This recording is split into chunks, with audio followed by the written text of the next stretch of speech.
Hello बच्चों, good morning, good afternoon, good evening, whenever you are watching this video. So welcome to our channel Easy Physics वाला 2.0 series by TJF.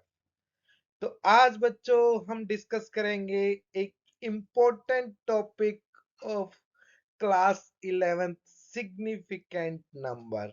बहुत से doubt होते हैं बच्चों इस टॉपिक में, बच्चों को क्या सिग्निफिकेंट नंबर होना चाहिए, क्या नहीं होना चाहिए सिग्निफिकेंट।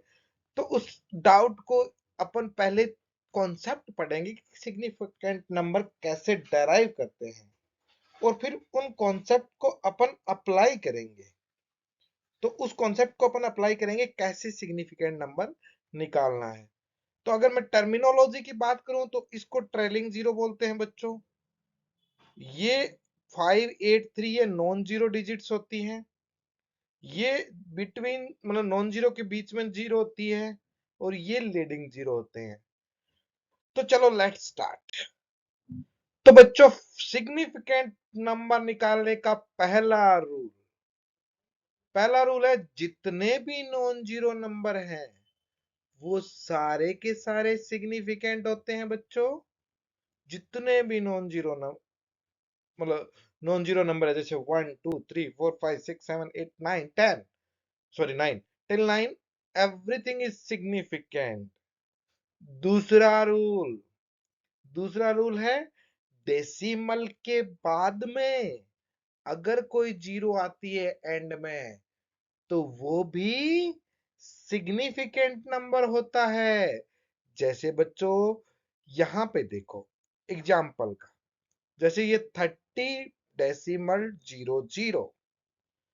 तो इसका कितना सिग्निफिकेंट होना चाहिए? पहले रूल के हिसाब से तो नॉन जीरो के हिसाब से तो एक ही होना चाहिए था सिग्निफिकेंट, लेकिन दूसरा रूल क्या कहता है कि डेसिमल के बाद में लास्ट वाली जीरो होती है वो भी सिग्निफिकेंट होती है।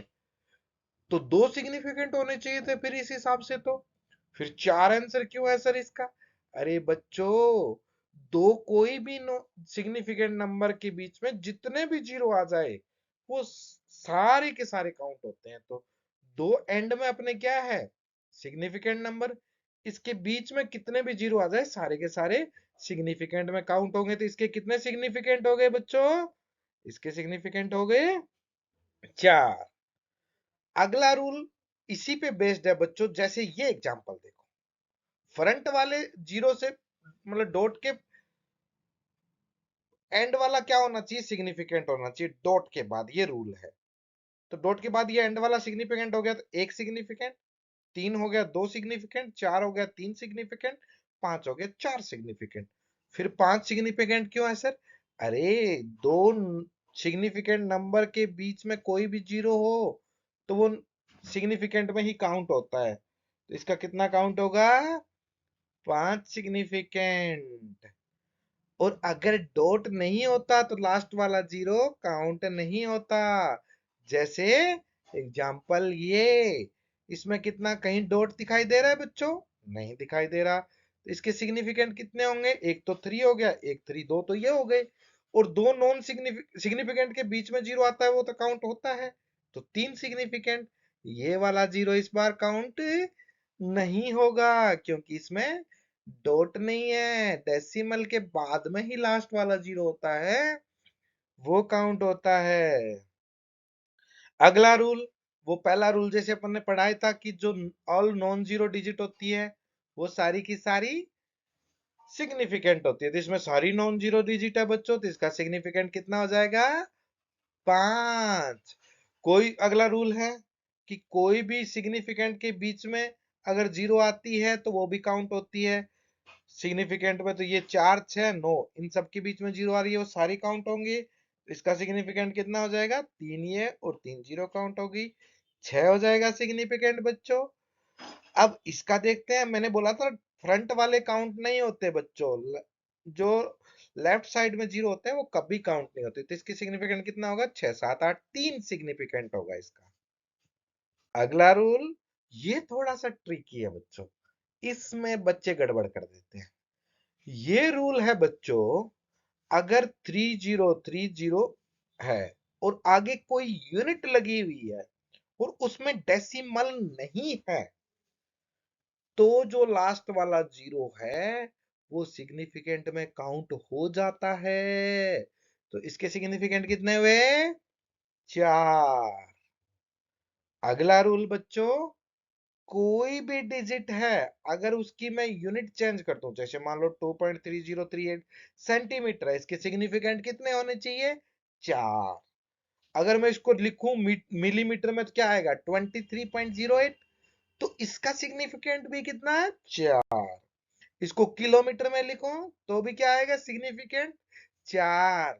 तो कभी भी यूनिट चेंज करने पे सिग्निफिकेंट नंबर चेंज नहीं होते। तो जैसे आप बच्चों कुछ प्रैक्टिस करते हैं, तो मैं हाइड कर देता हूं। आपको सोचना है कितने सिग्निफिकेंट होना चाहिए। तो इसमें क्या है? जीरो लेफ्ट साइड वाली तो काउंट होती नहीं, लास्ट वाली डेसिमल के बाद है तो काउंट हो जाती है। तो ये सिग्निफिकेंट कितने हैं बच्चों? इसके 2। इसमें सारे नॉन जीरो है तो ये तो काउंट होंगे, तो इसके सिग्निफिकेंट कितने हुए? 4। इसमें बच्चों डेसिमल के बाद में एक जीरो है वो तो काउंट होगी, और ये दो नॉन जीरो है ये भी काउंट होगी, तो सिग्निफिकेंट कितने में? 3। ध्यान रखना है बच्चों, 10 की पावर में जितने भी लिखे होते हैं, 10 टू पावर माइनस लिखे हो चाहे प्लस लिखे हो, उसको सिग्निफिकेंट में काउंट नहीं करते। इसका कितना है बच्चों सिग्निफिकेंट? लेफ्ट वाले तो काउंट होते नहीं, तो इसके सिग्निफिकेंट 3 हो गए। राइट वाले काउंट होते हैं तो ये जीरो वाला काउंट हो जाएगा, और जीरो इसके बीच में अगर जीरो आ रहा है तो वो भी काउंट हो जाएगा।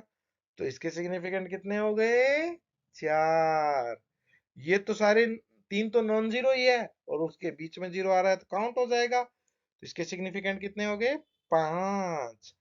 ये डेसिमल के बाद में जीरो है, इसका सिग्निफिकेंट काउंट होगा। तो इसका ये जीरो दो सिग्निफिकेंट नंबर के बीच में सिग्निफिकेंट है, वो भी काउंट होता है। तो 4। 120। इंटरेस्टिंग पार्ट, 120 का सिग्निफिकेंट कितना होना चाहिए? 3 या 2? बच्चों 2। क्यों? क्योंकि डेसिमल नहीं है यहाँ पे। अगला सिमिलर एग्जांपल, 120 मीटर लिख दिया।